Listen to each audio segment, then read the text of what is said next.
Here's something about smell, which is very important to the Mongols. Smell holds a deep, important place within steppe culture.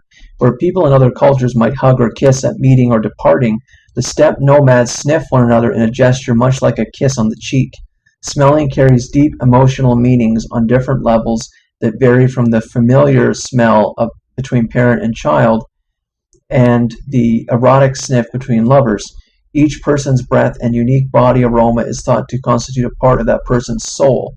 By thrusting her blouse at her husband, Hoyland offered him a deeply important reminder of her love. So this is about Genghis Khan and his early marriage to her name is Borta. His name was actually Temujin, but they call him Genghis Khan. So it says here, along the way they stay with a family whose daughter Borta was only slightly older than Temujin. The children apparently liked each other, and the fathers agreed to betroth them. During his time of apprenticeship or bride service, Temujin was expected to live and work under the protective eyes of his in-laws.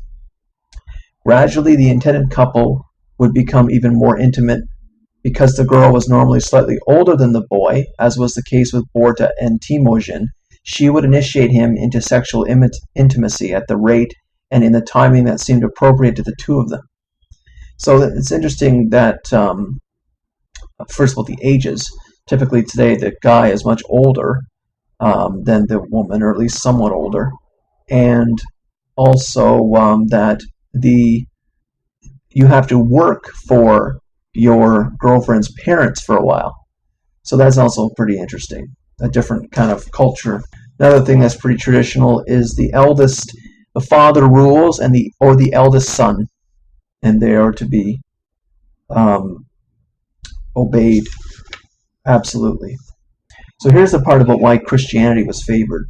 It says that they practice their religion in sanctuaries located in gurs, which is sort of like a hut, and de-emphasize theology and rigidity of belief in favor of a varied reading of the scriptures combined with general medical care. Jesus exercised a strong fascination for the nomad because he healed the sick and survived death. As the only human to triumph over death, Jesus was considered an important and powerful shaman, and the cross was sacred as the symbol of the four directions of the world. As a pastoral people, the steppe tribes felt very comfortable with the pastoral customs and beliefs of the ancient Hebrew tribes as illustrated in the Bible. Perhaps above all, the Christians ate meat, unlike the vegetarian Buddhists, and in contrast to the abstemious Muslims, the Christians not only enjoyed drinking alcohol, they even prescribed it as a mandatory part of their worship service. The Mongols remained animists, praying to the spirits around them. They worshipped the eternal blue sky, the golden light of the sun, and the myriad spiritual forces of nature. The Mongols divided the natural world into two parts, the earth and the sky. Just as the human soul was contained not in the stationary parts of the body, but in the moving essences of blood, breath, and aroma, so too the soul of the earth was contained in its moving water.